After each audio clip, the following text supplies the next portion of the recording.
Bom, pessoal, vou tentar explicar para vocês aqui de uma forma simples e didática como funciona a distância focal.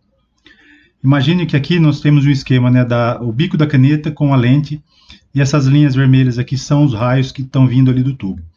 Quando o laser sai do tubo, na verdade não é apenas um raio, são diversos micro-raios que vêm ali, e quando eles tocam na lente, a lente acaba gerando uma concentração, tá, desses raios para ter uma eficiência no corte. E quando sai da lente aqui, ele não sai apenas um raio assim, ó, linear até o material, tá? Não é isso que funciona. Na verdade, é criado um cone dessa forma aqui, ó, tá? Então, os raios, eles vêm aqui, batem na lente, essa lente vai fazer a concentração deles e eles viram um cone aqui, ó, tá? E aí, nós temos um ponto aqui, ó, de convergência desse cone, que deve ser sempre no centro da matéria-prima. Então, essa é a distância focal, tá? A distância focal é exatamente da lente até o centro da matéria-prima, né?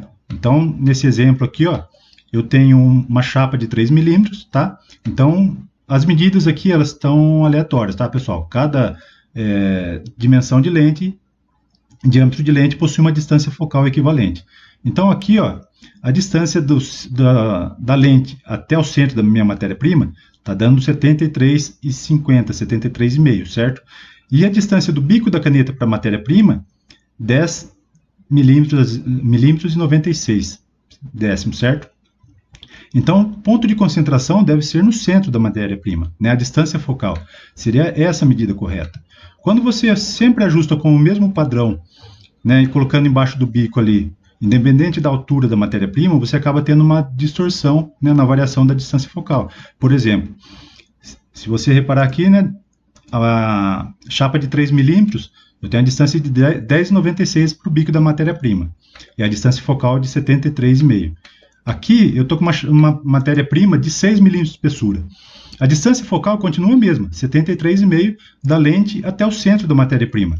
Só que a distância do bico da caneta para a matéria-prima está 9,46, já alterou, né? Então, no caso ali do MDF de 3 milímetros, vou colocar aqui pertinho as duas imagens, para a gente comparar. No caso da matéria-prima aqui, ó, com 3 milímetros, nós temos 10,96 e da matéria-prima com 6 milímetros, 9,46, certo? E a distância focal continua sendo sempre a mesma, da lente até o centro da matéria-prima. Por isso é importante estar utilizando aquele padrão em forma de escada, porque dessa forma você consegue absorver todas as variações de espessuras de materiais, né, de acordo com a necessidade. Então, toda vez que você for colocar um determinado material de uma espessura, você tem que compensar a medida da espessura da matéria-prima, né, para poder ter a distância focal equivalente, tá ok? Um outro detalhe, se vocês repararem, quando vocês cortam uma chapa de MDF com uma espessura maior, por exemplo, uma chapa de MDF de 6 milímetros, você vai perceber que ele fica assim, ó. Vou fazer um rascunho aqui. Ele vai ficar levemente chanfrado a borda de corte. Por quê? Devido a esse cone que gera, né, dos raios ali saindo da lente. Então, quando você faz o ajuste da distância focal na parte superior da chapa, você vai ter um chanfro em um único ângulo, né? Já quando você faz no centro da chapa, né, se a gente for considerar aqui essa conicidade, né, o ângulo, você vai ter uma coisa assim, ó.